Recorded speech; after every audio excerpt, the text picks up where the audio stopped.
बिस्मिल्लाहिर्रहमानिर्रहीम। मेहरबानी आपकी कि आप आए हैं इस इंटरव्यू के लिए हॉर्स पावर मैगज़ीन। जहाँ तक कबीले का ताल्लुक़ है, बलोच कबीला है और बलोच की तारीख़ बेसिकली जो बताई जाती है हल्ब से निकले हैं, जिसमें मेन कबीले जो थे रिंद और लाशार थे। हम लोग 6th जनरेशन है लाशार की, मगसी जो है। ये सीबी का एरिया है, सीबी जिसको अभी कहते हैं। यहाँ पर इस एरिया में रिंद कबाइल था और ये जिधर अभी हम मगसी हैं गंदावा के इस तरफ, ये लाशार के पास होता था। इनकी काफ़ी जंग चली, काफ़ी नुकसान हुआ इनको आपस में। तो मेरा ख्याल 30 साल के बाद इनकी सुलह हुई है आपस में। तो मगसी कबीला जो है इधर ऑनेस्टली छोटा कबीला था, पर एरिया था हमारे पास, विल थी, तो हमारे पास काफ़ी कौमें जो हैं आकर, जिसको हम लोग अपनी ज़बान में रोत कहते हैं। रोत मतलब आके हमारे में मिल गई। किसी का कोई झगड़ा था किसी के साथ, किसी के कोई प्रॉब्लम्स थे, लोग निकल कर आ जाते थे। तो ये कबीला माशाल्लाह काफ़ी बढ़ गया। पर ये मैं आपको बता रहा हूँ बिफ़ोर 1932, क्योंकि उसके बाद बहुत ड्रामेटिक चेंज आया है कैनाल सिस्टम की वजह से, जो बराज सिस्टम आया था। अभी तक जो मैं बात कर रहा हूँ, तो ना हमारे पास कैनाल सिस्टम था, ना बराज थी। बेसिकली बारिश पे ज़मीनें आबाद होती थी, या अल्लाह ने हमें ये एक नेमत दी हुई थी, जो हमारा माउंटेन खीरतर बेल्ट जो है, पहाड़ जो है मगसी का, उसमें पानी बहुत है, जिसमें मूला रिवर भी आती है और पूरा चार्ज्ड है बेल्ट। तो उसको हम लोग कारेज़ें कहते हैं। कारेज़ जो नेचुरल स्प्रिंग्स है, पानी निकलता है वहाँ से। उस पर ये सारे कबीले, झल मगसी, ये तो आखिरी झल है जिधर अभी प्रेजेंट है। इससे पहले झल आगे होता था, जो जंग में तबाह हो गया था। बस सिंस ये कैनाल सिस्टम यहाँ पे आया, तो बड़े लोगों ने, ज़ाहिर कौमें भी बढ़ती गई, हाँ, क्योंकि मल्टीप्लाई होती गई, क्योंकि वो एरिया हो गया कम। जैसे मैंने आपको पहले बताया कि इनाम दिया गया था, तो उस ज़माने में अगर 1000 आदमी था, तो अभी 20,000 आदमी हो गया। तो वो ज़मीन सस्टेन नहीं कर सकती उनको, तो वो निकले हैं वहाँ से लोग तलाश में, या कोई अपने प्रॉब्लम्स की वजह से निकले, कोई रोज़गार की तलाश से निकले। तो ज़्यादा कबीला हमारा जाके सिंध में सेटल हो, उन्होंने ज़मीनें ख़रीदी हैं, बराज सिस्टम आया, कोई किसी का हारी जाके बना, फिर वो रह कर उधर उसने कमाया, फिर अपनी ज़मीनें ली। तो अब माशाल्लाह मेरे हिसाब में बलूचिस्तान में मैं समझता हूँ 20% मगसी होएगा, 80% बाहर निकला होगा, जो सिंध में और पंजाब में बेसिकली। ये एरिया जो था खान कलात के उस डोमेन में आता था बलूचिस्तान। तो हम लोग बेसिकली, उन्होंने 2 एरियाज़ बांटे हुए थे, जालावान और सारावान। तो हम लोग, जालावान का मतलब lower area, Sarawan is upper area. Kalat से ऊपर वाला एरिया जो था वो सारावान था, निचला एरिया जो है वो जालावान है। हम लोग जालावान में आते थे। जो नवाब था हमारा, बेसिकली ब्रिटिश के दौर में तो जो हुआ मसला हम लोगों के साथ, वो नवाब कैसर ख़ान था, जो अभी बैरिड है मुल्तान में। उनको जला वतन कराया गया सिंध बलूचिस्तान से, तो उन्होंने जाके पंजाब रहाइश की और आपस में ही लड़ाया गया था बेसिकली। पर मेरे जो दादा थे नवाब यूसुफ मगसी, वो बहुत ही मैं कहता हूँ एक ज़बरदस्त पॉलिटिकल लीडर थे, जिसको सब मानते हैं अभी। और वो खुद, क्योंकि ब्रिटिश का राज था, तो वो यही देखना चाहते थे कि इतना छोटा जजीरा ये सारी दुनिया पे राज कर रहा है क्या है। तो वो, उनके इतने लंबे लंबे बाल होते थे, बलोचों के जैसे होते थे, वो कान में केवटियाँ थी। तो वो उन्होंने सब अपना काट के वो चले गए लंदन। वो जाके देख कर आए कि इनका सिस्टम क्या है, ये करते क्या हैं। और फिर उन्होंने जब वापसी की, तो आके सबको इकट्ठा किया कि भाई बलोचों को, क्योंकि फिर वो, हमारे पास थोड़ा मसला ये है कि कौमियत का मसला है, कोई एक दूसरे को कम नहीं समझता एक दूसरे से।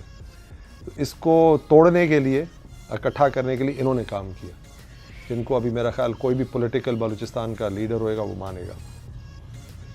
पर हमारे साथ या उनके साथ मैं कहूँगा, जो टाइम उनको कम मिला अल्लाह की तरफ से, 1935 का जो ज़लज़ला था, उसमें वो शहीद हो गई। तो he was I think 29 years old.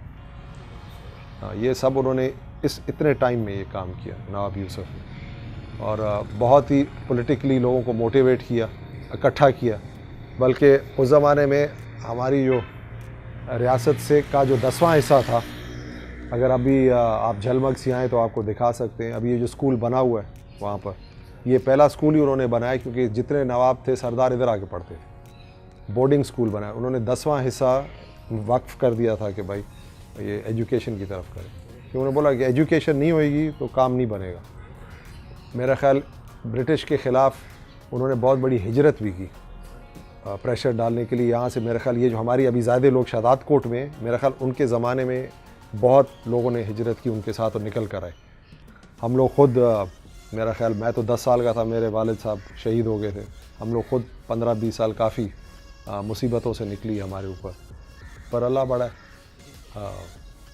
उससे कोशिश यही रही, हमारी वालदाएँ थीं 2, तो उन्होंने हमको इकट्ठा रखा, भाइयों के साथ भाई हैं हम लोग।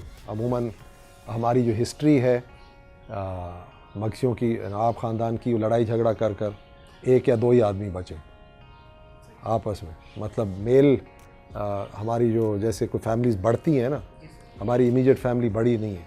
ये मेरा ख्याल पहली दफ़ा है जो मेरे वालिद और मेरे चाचा के जो हम लोग आपस में, मेरा ख्याल 7, 2, 9 या 10 हैं हम लोग मेल मेंबर्स।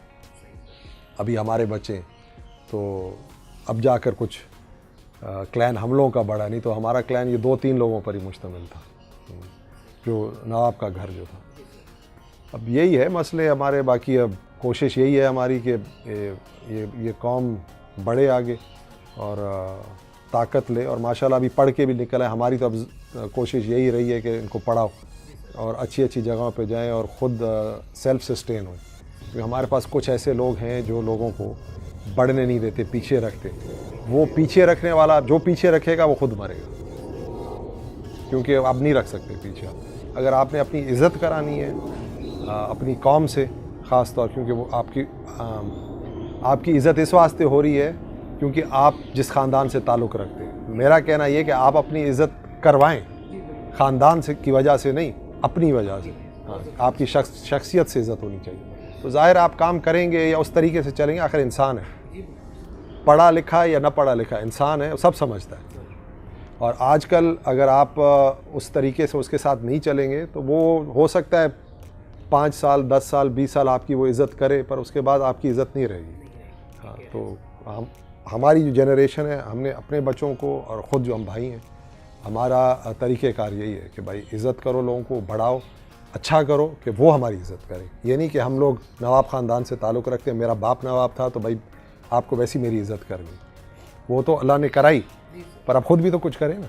जी, मैं 1979 में, मेरा ख्याल 19 ईयर्स का था, मैं चला गया था US। और मार्शल लॉ थी उस ज़माने में, ज़ियाउल हक़ की। तो मेरा ख्याल कोई पॉलिटिकल एक्टिविटी थी यहाँ पे।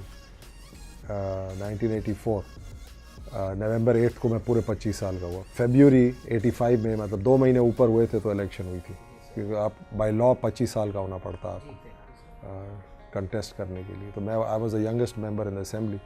मैंने नेशनल असेंबली कंटेस्ट की थी, जो अभी बेनज़ीर साहबा फिर बाद में आई थी, उनकी और ये हमारा हल्का एक ही है। तो उस ज़माने में बेनज़ीर साहबा, उनके साथ तो वैसे ही मेरे अब्बा के उनके वालिद के साथ बहुत उठना बैठना था, तो समझो भाई थे आपस में, जुल्फ़िकार अली भुट्टो और मेरे वालिद। तो उन्होंने अप्रोच किया भाई कि आ जाओ, अब पॉलिटिकल एक्टिविटी शुरू हो रही है डेमोक्रेटिक। पहले तो अंडर मार्शल लॉ काम चल रहा था। तो मैंने पहली दफ़ा ज्वाइन किया political party people's party 1988। And Benazir साहबा वहाँ से फिर MNA बनी, जिधर से मैं था, और मैं MP बना वहाँ से।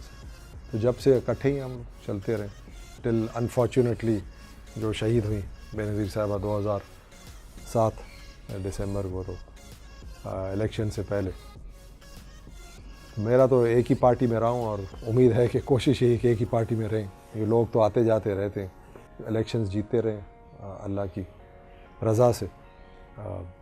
मेरा ख्याल 6 या 7 इलेक्शन जो भी हुए उसमें 2 दफ़ा वज़ीर रह चुका हूँ, 1993 में बेनज़ीर साहबा के साथ, और फिर 2008। सिंस आपको ये बताया कि दोनों साइड ऑफ बॉर्डर्स हैं हम लोग, बलूचिस्तान और सिंध, तो मेरे चाचा को दो ही थे बेटे मेरे दादा के, नवाब महबूब अली ख़ान के। तो मेरे जो चाचा थे छोटे थे, उनको बलूचिस्तान से खड़ा किया। मेरे वालिद उस ज़माने में इधर थे, ये इनडायरेक्ट इलेक्शंस होती थी फातिमा जिन्ना के टाइम में। फिर मेरे अब्बा शहीद हो गए, हम लोग छोटे थे।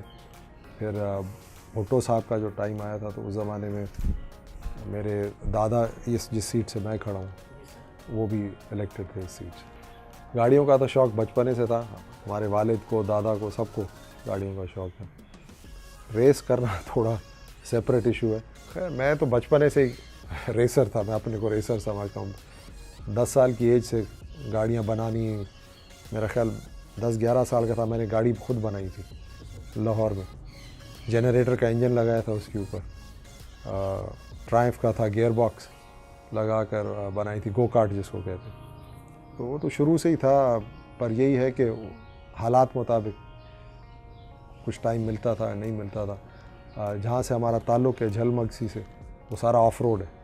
जीप्स होती थी, हम लोग स्कूल लाहौर के पढ़े हैं सब, सर्दियों में आते थे तो उधर ऑफ रोड, सारा 1 महीना ऑफ रोड ही होता था हमारा। रेसेस की जहाँ तक बात है तो ट्रैक रेसिंग काफ़ी की है वहाँ पे हमने, स्पेशली फ्लोरिडा में। और मैं तो सबको यही कहूँगा कि अगर आपने रेसिंग का शौक़ रखते हैं तो बुनियाद कार्टिंग है। अगर कार्टिंग कर सकते हैं आप तो मेरा ख्याल आप बहुत अच्छे ड्राइवर हो सकते हैं। आजकल दुनिया के जो भी सबसे अच्छे ड्राइवर्स हैं वो सब कार्टिंग के थ्रू ऊपर आए, खा वो F1 के ड्राइवर हों, खा वो ऑफ रोड रेसर्स हों। मतलब ये आपको डिसिप्लिन करता है, बहुत कुछ सीखने को होता है। मैंने एक्चुअली कार्टिंग शुरू की थी बड़ी एज में। इधर तो है नहीं कार्टिंग, अगर होती तो हो सकता था हम इधर करते, तो हमें ये चीज़ें प्रोवाइड नहीं की गई हैं यहाँ पे। यही चीज़ें हम अब लाना चाहते हैं कि भाई जो हमारी यूथ है जो उल्टे सीधे कामों में पड़ जाते हैं, उनको इन कामों में लगाओ। अच्छे काम है, जैसे आप क्रिकेट में लेके जाते हो, हॉकी में, फुटबॉल में, ये वाइडली रिस्पेक्टेड स्पोर्ट है, इसमें लेकर आओ इसको आप। पर इसके लिए हमें नया स्पोर्ट है, हमें सपोर्ट चाहिए इसके लिए, और वो सपोर्ट ऐसे आराम से नहीं आएगी, ज़ाहिर है मेहनत करनी पड़ेगी इसको बनाने के लिए। कोशिश गवर्नमेंट के साथ काफ़ी की है, क्योंकि मुझे तो ये 12वां साल है हमारा, 13वां, ये ऑफ रोड को हम ऊपर लेकर आए। पहले 5-6 साल बड़े डिफ़िकल्ट थे हमारे, बड़ी मेहनत करनी पड़ी हमको। फिर आस्ते आस्ते मीडिया आता गया और फिर लोगों को पता, क्योंकि अगर डेजर्ट में आप रेस कर रहे हो तो वो चंद लोग ही देखेंगे ना, सारा पाकिस्तान, ये दुनिया तो नहीं। सारी दुनिया में ऐसे ही होता है, चंद लोग देखते हैं पर वो टेलीकास्ट होता है लाइव, सारी दुनिया देखती है। पर एवेंचुअली आस्ते आस्ते पिकअप हो गया, और अभी माशाल्लाह अच्छा बढ़ पड़ा है ये खेल। और इसमें इस साल तो हमें बहुत ज़्यादा आर्मी की तरफ से सपोर्ट मिली, और हम शुक्रगुज़ार हैं उनके कि उन्होंने इस खेल को, मेरा तो ख्याल इसका मर्तबा डबल कर दिया आर्मी में। और हम यही चाहेंगे कि ये इन्वॉल्व रहें इस खेल में, और इस खेल को आगे बढ़ाएं, और नेशनल लेवल पे तो आया है, और इसको अच्छी तरीके से नेशनल लेवल पर लेकर आएँ सपोर्ट के साथ, क्योंकि हमारे पास बहुत अच्छे अच्छे लड़के हैं चलाने के लिए, पर उनको सपोर्ट नहीं है। तो ये इनकी वजह से, आर्मी की वजह से या गवर्नमेंट की वजह से मल्टीनेशनल्स आगे आ जाएंगे उनके कहने पे, और वो आगे आएंगे। जैसे सारी दुनिया में यही होता है, मल्टीनेशनल्स ही सपोर्ट करते हैं, कोई खुद नहीं करता है कोई भी सपोर्ट। तो हमारे जो यंगस्टर्स हैं, लड़के हैं, उनको हम एजुकेट करके आगे ला सकते हैं, उनको सपोर्ट मिले। क्योंकि अभी हमारी तो एज वो आ रही है कि हम शायद हो सके आगे चल के रिटायर हुए, पर काम ऐसा अच्छा करके जाएं कि पीछे ये खेल जो है और फ्लरिश करे, और नेशनल इंटरनेशनल लेवल पर तो पाकिस्तान का नाम अच्छा हो। हम लोग अभी भी जो इधर करते हैं या बाहर भी करते हैं, उसी लेवल पे सिक्योरिटी, इंसान की, ड्राइवर की सेफ्टी वो अव्वल है, फिर उसके बाद बाकी चीज़ें। क्योंकि जब मुझे याद है जब हमने इधर शुरू किया था खेल, तो ना सीट बेल्ट थी ना हेलमेट था, ऐसे भगाते थे। हाँ, दैट वाज वेरी डेंजरस। शुक्र ये है कि अभी तक कोई ऐसा हादसा नहीं हो, पर फिर हमने 1-2 साल में ये मैंडेटरी कर दिया कि भाई हेलमेट और सीट बेल्ट। अब तो हम रोल केजेस भी मैंडेटरी कर दिए, पूरा केज के बगैर हम भगाने नहीं देते। देखिए मोटर स्पोर्ट में तो सब कुछ आ जाता है, उसमें कार्टिंग भी आ जाती है, ट्रैक रेसिंग भी आ जाती है, ड्रिफ्टिंग भी आ जाती है, जो भी मोटर स्पोर्ट्स के साथ ऑफ रोड भी आ जाती है। अब ये बेसिकली डिफरेंट तरीक़ेकार हैं रेसिंग के। आप सर्किट रेसिंग करते हैं जो ट्रैक के ऊपर करते हैं, वो डिसिप्लिन्ड है, कार्स के साथ है। Of road racing is completely different. आप तो डेजर्ट में रोड वोड नहीं होता है, आप मतलब वाइड ओपन स्पेसेस में भगा रहे हैं गाड़ियों को। और उधर फ़र्क ये है कि उधर कच्चे में जो गाड़ी चलती है वो सीधी नहीं चलती, वो ड्रिफ्ट करती है एक साइड से दूसरे साइड। मतलब जैसे आप ट्रैक पे चलाते हो उधर चिपक के गाड़ी चलती है आपकी, एक कोने से निकलेंगे दूसरे कोने पे जाएंगे। वो इधर जो है आप जब कच्चे में चलाते कोशिश यही करते हैं एक कोने से मैं निकलूं दूसरे कोने पे सही पहुंचूं, पर वो जो लाइन आपकी होती है वो बहुत डिटर्मिन करती है, क्योंकि गाड़ी सीधी नहीं जाएगी, हर वक्त स्लिप करेगी कि डर्ट है, एसफॉल्ट नहीं है। नीचे जो ट्रैक होता है एसफॉल्ट का वो पकड़ के रखती है गाड़ी को, ये नहीं पकड़ती, ये सैंड हो या मिट्टी हो। तो मेरे हिसाब से is very difficult off road racing. फिर उसके अलावा मोस्ट ऑफ द टाइम आपके all four tyres are off the up from the ground, क्योंकि सीधा नहीं है ना ट्रैक, क्योंकि जंप्स हैं, खड्डे हैं। It's a very difficult sport of road में। और मेरा तो ख्याल जो ऑफ रोड रेसिंग कर सकता है वो सब कुछ कर सकता है। देखें जी, मैं 2004 में मेरा ख्याल या 5 में पहले तो हुई थी 1997 में मुझे याद है। एक हमने ठट्ठा में रेस, उस ज़माने में तौसीफ़ साहब थे जो रेसेस कराते थे, उन्होंने 2 रेसेस चोलिस्तान में भी कराई थी 95 या 94 में भी, if I am not mistaken. 2004 में फिर से उठाया गया या 5 था चोलिस्तान की रेस, वो आर्मी ने कराई थी। फिर नेक्स्ट ईयर जो रेस थी मेरा ख्याल वो फिर आर्मी ने नहीं कंडक्ट की, वो फिर ये TDCP वाले जो पंजाब टूरिज़म वाले, मतलब पंजाब गवर्नमेंट बीच में आई। उस रेस से लेके अभी तक कोशिश यही है कि सारी अटेंड की। मेरा ख्याल ये ईयर 13th अभी ठहरेगा, 13th year of consecutive racing. मतलब हमारे पास अभी 4 बड़ी रैलीज़ हैं जो हर साल हो रही हैं। ग्वादर है, झलमगसी है, चोलिस्तान है एंड अभी थल है।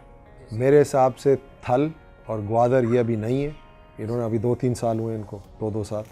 झलमगसी और अपना चोलिस्तान आई थिंक अब 13th ईयर होएगा, क्योंकि हम लोग ये डिफरेंट रीजन्स में लेके जाना चाहते हैं कि उधर के लोगों को बड़ा फ़ायदा होता है। आप अगर चोलिस्तान जाके पूछें, देखें उनसे कितना फ़ायदा हुआ उन लोगों को। तो हम यही चाहते हैं कि मोटर स्पोर्ट्स का भी फ़ायदा हो पर लोगों का भी भला हो एट द सेम टाइम। वो रीजन मैप पे आ जाता है, क्योंकि सारे आपका मीडिया आ जाता है वहाँ पे, वहाँ के लोग निकल कर आ जाते हैं। आप आकर देखें वहाँ पे, अब पहले आदमी नहीं नज़र आता था, रेस में आपको हर सैंड ड्यून के ऊपर लोग बैठे हुए नज़र आ रहे थे। अब सरफरंगा हमारी गिलगित बल्तिस्तान में इस साल रेस शुरू हुई है, वो भी कोशिश कर रहे हैं मैप पे आ जाए।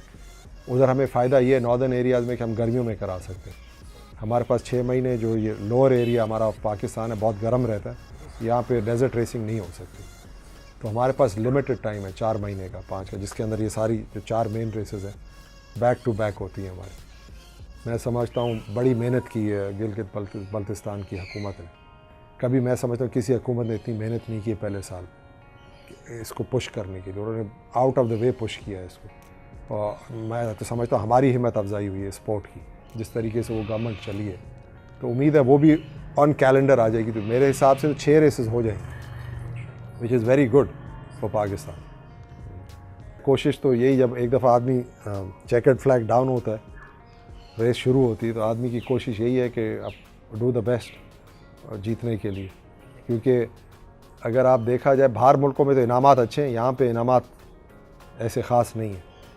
जो भी रेसर है मैं समझता हूँ वो पैशनेट है, वो दिल से आता है, दिल से भगाता है गाड़ी और करता ट्रॉफ़ी के लिए।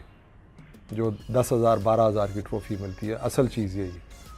ये उससे जो अगर आपको 1 लाख या 2 लाख इनाम मिलता है, उससे ज़्यादा आप पेट्रोल का ख़र्चा कर आते हो। गाड़ियाँ का टूटना, टाइम निकालना, वो तो आप भूल जाए कितना ख़र्चा होता है। तो पैसों का हिसाब नहीं है, ये ऑनर का हिसाब है और शौक़ का हिसाब है। मेरे 2 भाई हैं, और आमिर और ज़फ़र। अभी मेरा एक नेफ्यू है, खालिद का बेटा मोहम्मद जाफ़र, वो है। जहानज़ेब है ज़फ़र का बेटा, बहुत अच्छा ड्राइवर है, पर वो अभी अमेरिका में। देखिए वो आए तो उसको भी लगाएंगे। कुछ पुराने रेसर्स हैं अपने पास जो बहुत अच्छे रेसर्स हैं। उसमें रॉनी पटेल है, हमारे साथ शुरू से चलता रहा है।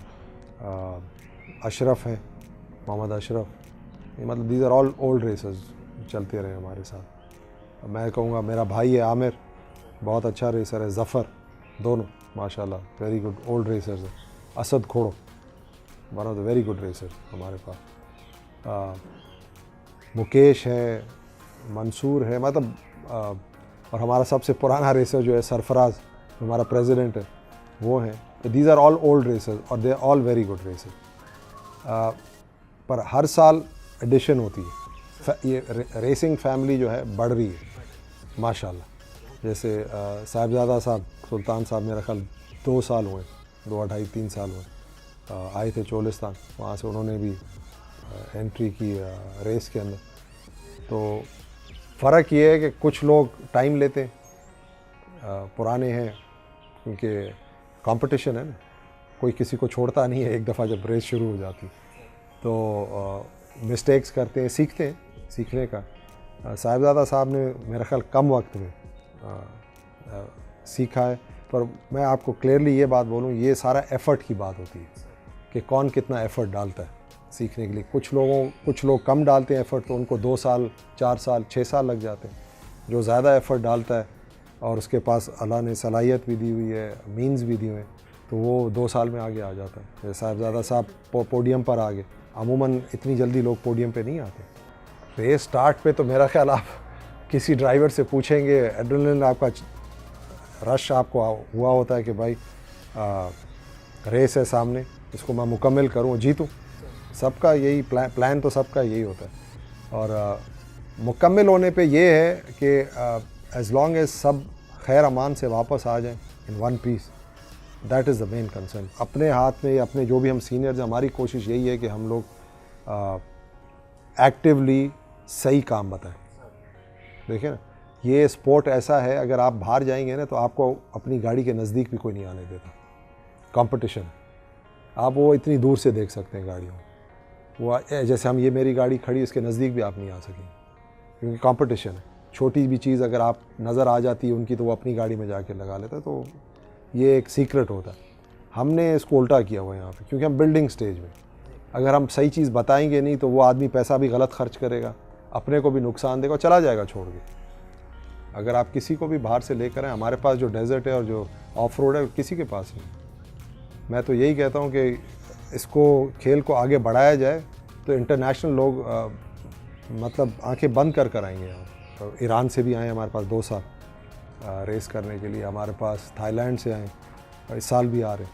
तो कोशिश यही है कि पाकिस्तान का नाम भी बेहतर होता जाए, इमेज भी अच्छा, क्योंकि मोटर स्पोर्ट्स बहुत अच्छा इमेज देती है। वर्कशॉप्स उस लेवल के नहीं हैं अपने पास गाड़ियों को बनाने के लिए, पर हम सीख रहे हैं, बनाते जा रहे हैं। कुछ 2-4 वर्कशॉप्स आ गई हैं हमारे पास। ATS इंजीनियरिंग है, नुसरत साहब जो बनाते हैं गाड़ियाँ, मेरी भी बनाई हैं, काफ़ी दोस्तों की, पीर साहब की भी गाड़ी बनाई, साहिबजादा साहब की काफ़ी गाड़ियाँ बनाई हैं। कुछ और भी हैं, अफजल साहब हैं, ये सब पुराने हैं। हमारी एक ही क्लास होती थी, मतलब उसमें स्टॉक और प्रो क्लास इकट्ठी चलती। तो स्टॉक वाले बेचारे वो निकल गए, उनका कोई हिसाब ठहरता ही नहीं है प्रोफेशनल क्लास के साथ। फिर हमने यही जुदा की उनकी क्लास। अब माशाल्लाह वो हमारे से भी बढ़ गए वो क्लास है। तो ये चीज़ें सीखनी पड़ती।